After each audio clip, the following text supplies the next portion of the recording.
Thank you, ma'am. That was very kind of you.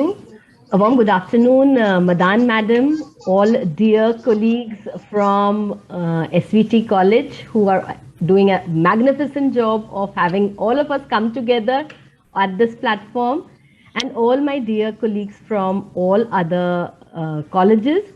A warm welcome to you from my side as well as on behalf of Mithibai College. I thank you all for giving us this opportunity to present what we are doing at Mithibai College. Ma'am, is my screen being shared? I think that's the new Yeah. norm.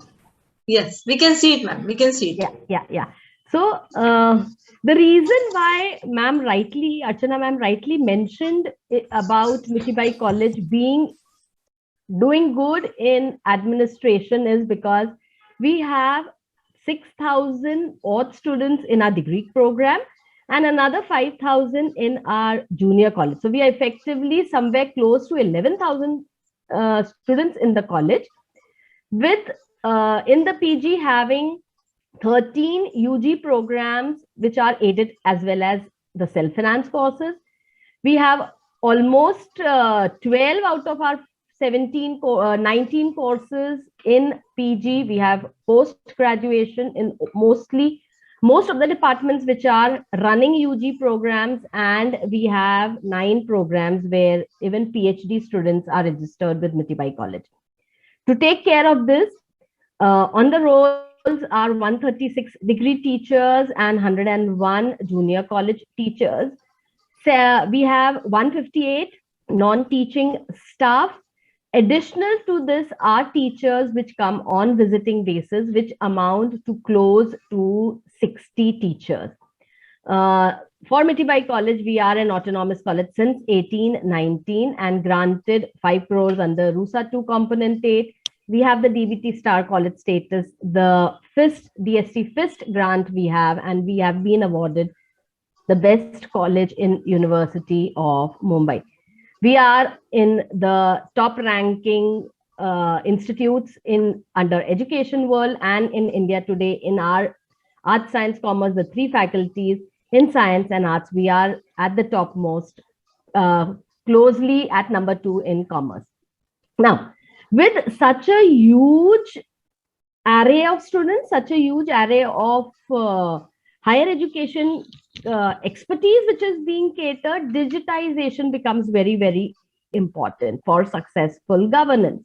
Now, so that the students who are the major stakeholders, we give them better services with more convenience, there is transparency, as well as to safeguard the records which are there. You know, we are situated in a very low-lying area which we talk of as Vile Parle. 2005 rains gave us a very, very big lesson wherein a lot of our documents were lost, and after that, when we initiated this digitization process. This process has helped us not only in preserving our records, but also having the records being kept, and the same record, it can be retrieved for different references.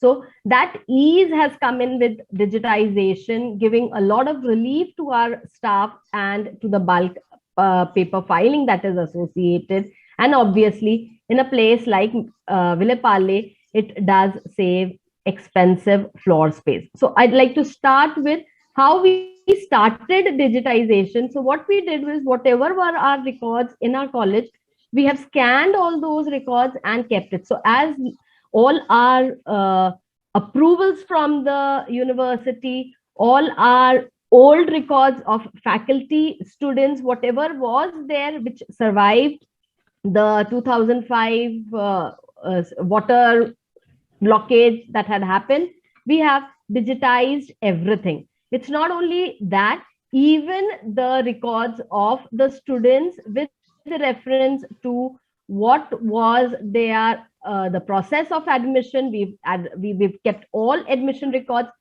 Paper hard copy is a requirement as per government norms in higher education even today. So all those we have scanned, put it up on our drive, and we have sent our remaining to our godown, which is way away from the main college campus. So all our documents are digitized, which includes our permission letters, our grant papers, our service books of our employees. Everything is digitized. Second is the use of ERP, which is taking up over all of us. We've been actually asked by NAC to have an ERP. We have had SAP, the systems application product, since 2001. So over a period of time, we have started using this SAP for every aspect of administration. We basically have 3 modules under SAP.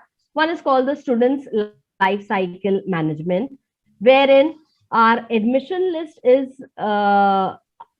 generated through SAP. So the students' details are captured, they fill the forms, all details are with us.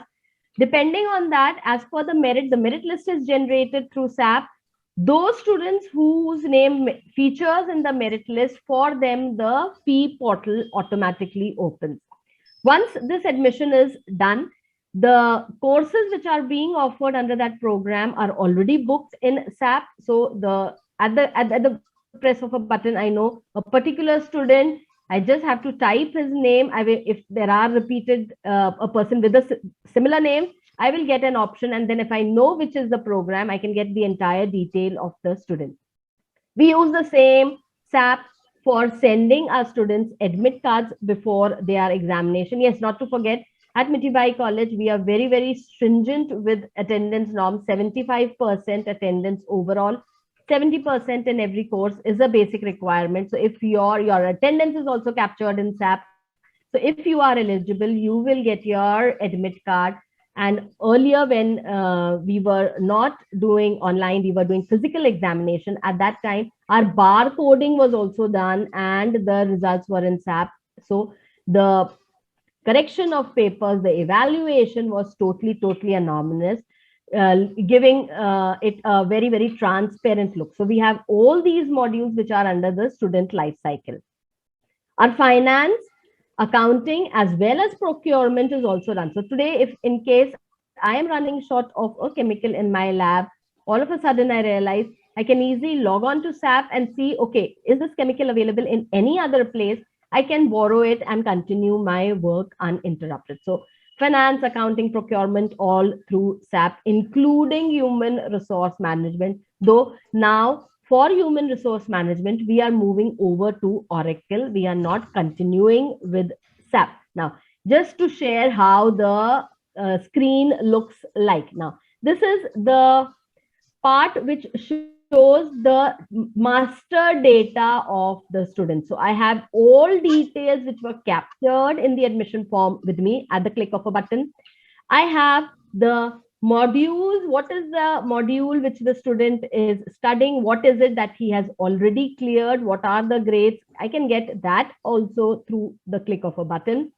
And the details of the student file, all details available by using this ERP, which is SAP, which is available to us.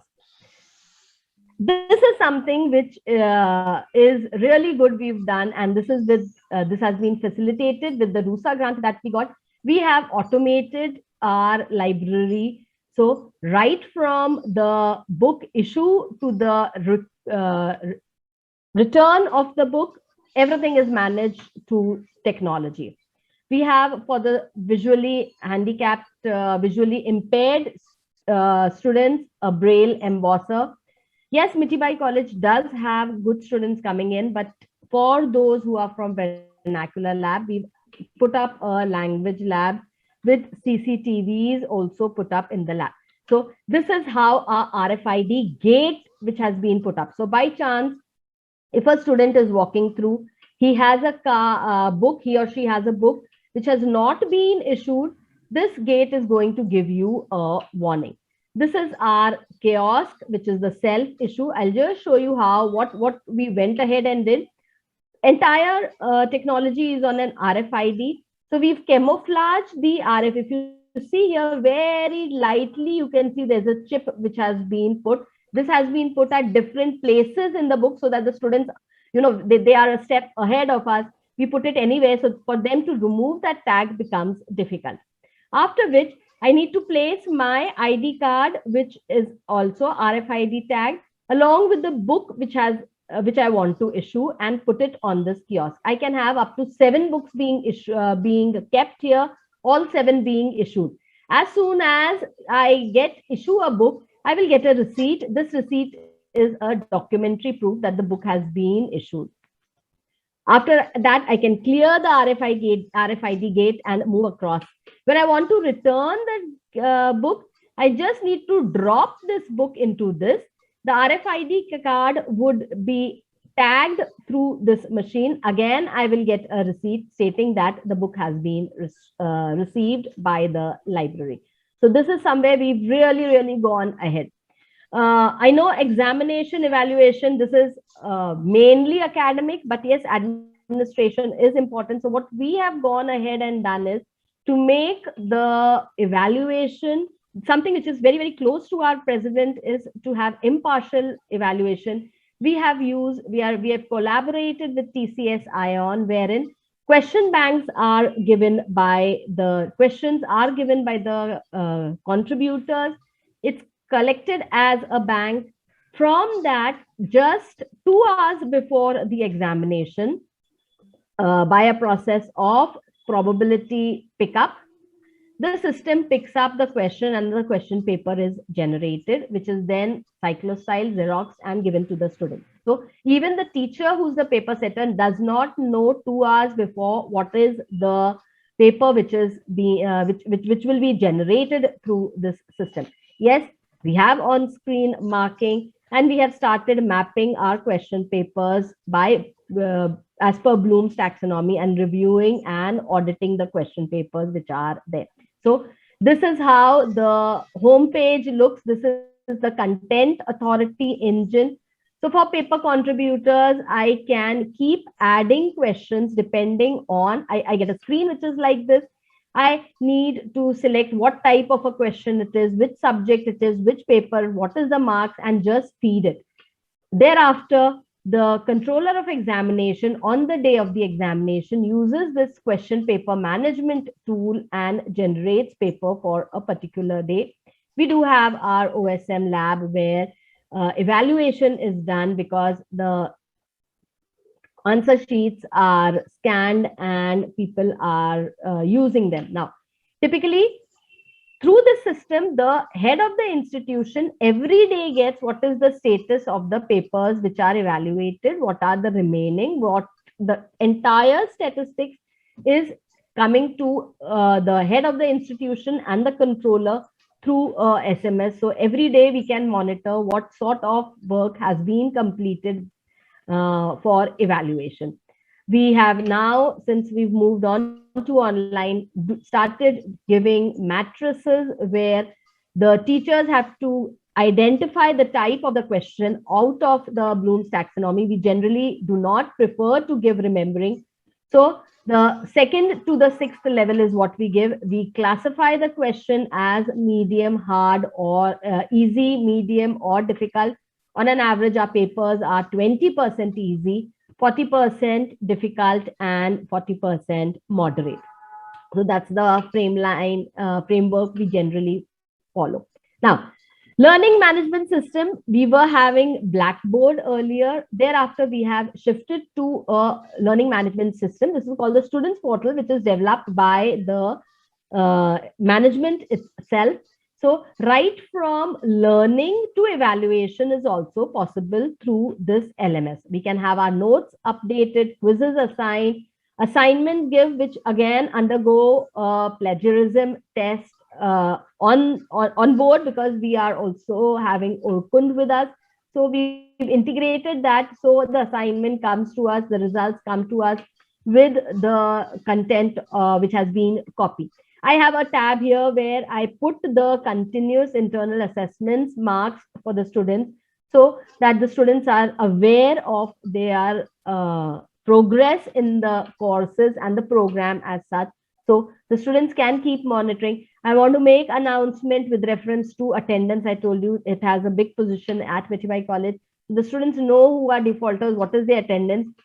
everything has been integrated using the technology. This is how it looks like from the teacher's perspective, where you enter the marks.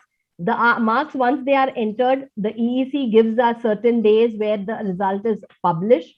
Once the results are published, the students can see, and if they have queries, raise their queries on it.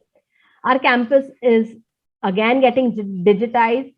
This generation needs everything at a button. So what has been initiated is the Meethi Times. The significance of every day is sent to the students.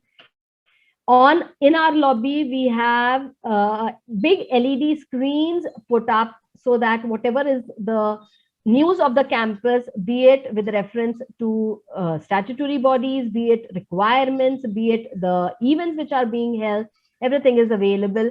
The recordings of the events which are there can also be run through this LED screen. Again, this LED simultaneously is also used by the students for co-curricular and extracurricular activities. The pandemic has taught us to go online, and we have now been able to do administration of not only our festivals online, but all academics online, but our festivals. And this has made us go international, for that matter, in most of our festivals, where we've recorded participation from across the globe.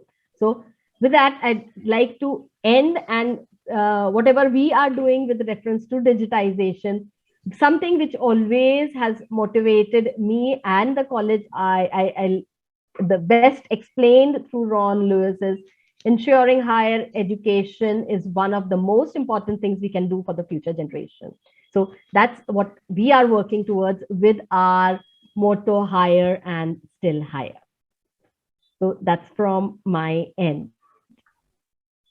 Thank you for your patient hearing.